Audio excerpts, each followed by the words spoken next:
welcome back to CIA Declassified. We're looking at an asset that doesn't require a tuxedo, a paycheck, or even a passport. It just needs a thermic updraft and a very specific kind of feather. During the 1960s, the agency was obsessed with the Soviet nuclear program, but satellites were in their infancy and U-2 spy planes were being shot out of the sky. The CIA needed a way to get deep into Siberia without triggering World War III. They looked at the map, they looked at the migratory patterns, and they realized the birds were already doing the recon for free. This wasn't just bird watching, this was high stakes biological espionage. The CIA's Office of Research and Development, ORD, launched a series of programs to weaponize animals. While Acoustic Kitty is the most famous failure, we have an episode on that by the way, the Vulture project was a deadly serious attempt to use the natural behavior of birds of prey to detect nuclear tests. A quote from a declassified ORD biological data memo. The objective is to exploit the wide-ranging flight paths of migratory raptors to carry miniaturized sensors into denied territories. End quote. The agency targeted vultures specifically because they are scavengers that soar for hundreds of miles. They believed that if a bird flew through a radioactive plume, its feathers would trap isotopes like strontium-90. CIA scientists at Langley developed tiny lightweight dosimeters and feather sensors designed to be glued or harnessed to the birds without affecting their flight. The project utilized the Crane Corridor, a natural migration route that passes through the Soviet nuclear testing sites in Kazakhstan.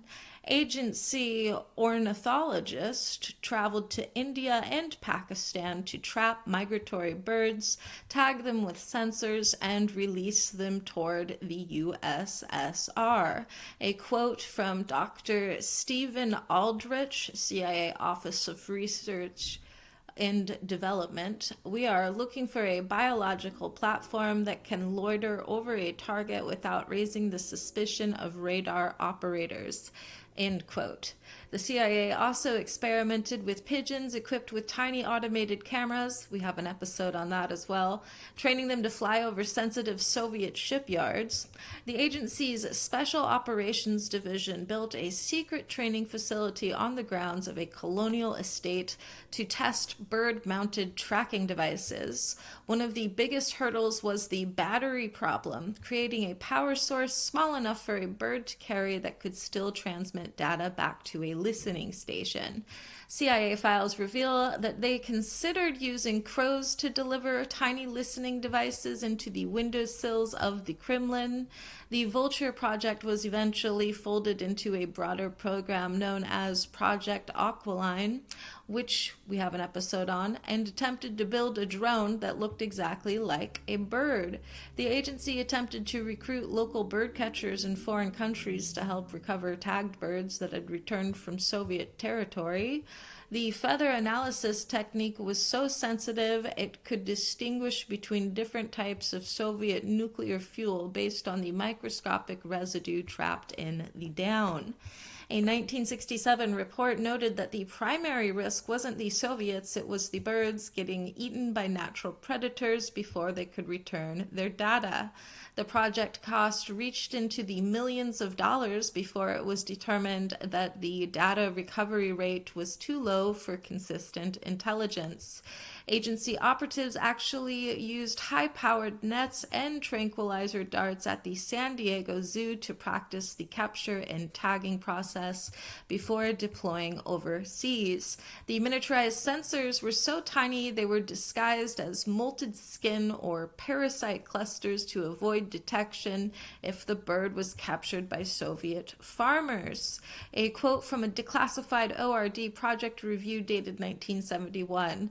While the biological variability remains high, the cost-to-risk ratio of an avian asset is significantly lower than a manned overflight. End quote. CIA records indicate that some vultures were successfully tracked flying over the Mayak plutonium plant, one of the most secretive sites in the Soviet Union. The agency had to consult with the Smithsonian Institution to identify which birds had the strongest feather clumping properties for maximum radioactive dust collection. If you pull the declassified files on the ORD animal programs, there is a section regarding interspecies communication that is almost entirely blacked out. The heaviest redactions appear under the header Cognitive Enhancements. A theory that circulates among retired tech ops is that the CIA didn't just track the birds. Speculation suggests the black bars hide the hive mind, an experiment where birds were implanted with brain electrodes to be controlled via radio, essentially creating a living drone fleet, and the bars cover the brain fry failure rates. A whisper from the fringes of the intelligence community suggests the black bars hide the pathogen pilot. Speculation is that the Vulture project was actually a cover for biological seeding, using the birds to drop weaponized diseases into Soviet grain supplies, and the redactions cover the crop failure statistics.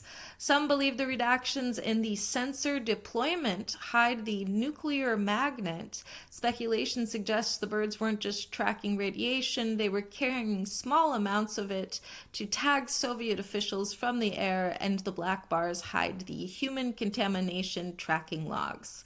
Could the black bars hide the crow assassins? One theory suggests the CIA successfully trained birds to dive bomb specific targets with contact toxins on their talons, and the redactions cover the Siberian targeted removals. Some believe the redactions hide the Birdman protocol. The theory is that the agency used psychic linkage between human handlers and the birds, and the black bars hide the remote viewing results obtained through the eyes of the vultures. There is a theory that the black bars hide the synthetic raptors. Speculation suggests the CIA succeeded in creating a bionic bird as early as 1972, and the redactions cover the battery life of the cyborg. Some speculate the redactions hide the great die-off. The theory is that a leak in the sensor batteries killed off a whole generation of migratory birds in the USSR, and the black bars hide the ecological cover-up memos. Whispers claim the black bars hide the Soviet counter-bird. A wild theory suggests the KGB trained hawks to hunt the CIA's vultures, and the redactions cover the aerial dogfight reports between trained animals. Some speculate the redactions hide the migration alteration. The theory is that the CIA used massive magnets to change the Earth's magnetic field and force the birds to fly over specific secret cities, and the black bars hide the geomantic manipulation data. Finally, some speculate the redactions hide the Phoenix Project. The theory is that the CIA developed a way to reanimate dead birds with micro-robotics, and the black bars hide the zombie vulture field test. A theory floating in the deep end of the pool suggests the black bars in the 1968 log hide the Thunderbird signal. Speculation is that the agency found evidence of prehistoric birds still living in Siberia, and the redactions cover the cryptozoological surveillance of giant avian predators. Could the black bars hide the Doppler deception? Some speculate the agency used Project Mirrorbird to project holograms of birds into Soviet airspace to confuse their tracking stations, and the redactions hide the optical illusion blueprint. Some dark site investigators believe the redactions hide the human-avian hybrid. The theory suggests the CIA was testing site sharing, where an operative could literally see through a bird's eyes using a neural link, and the bars cover the psychic trauma reports. Is there a vulture satellite? One wild theory suggests the black bars hide a program where birds were launched into low Earth orbit to serve as living antennas, and the redactions cover the biological re-entry failures. Finally, some speculate the black bars hide the silence of the gulls. The theory is that the CIA replaced every single seagull on the East Coast with mechanical copies to listen for Soviet submarines, and the redactions cover the taxidermy replacement schedule. Was the Vulture project a success? As a reliable intelligence tool, it was a flop. The birds were too unpredictable, and the technology of the time couldn't keep up with the biological reality. However, as a proof of concept, it was revolutionary. It taught the agency how to think outside the mechanical box and eventually led to the development of stealth drones that mimic the shape and movement of animals. The winged watchers left behind more than just feathers as far as operational breakthroughs are concerned. For instance, miniaturized sensors. The need to fit tech on a bird drove the development of the first ultralight tracking devices. Isotope signature analysis. The CIA perfected the method of detecting nuclear activity from microscopic environmental samples. Stealth biomimicry.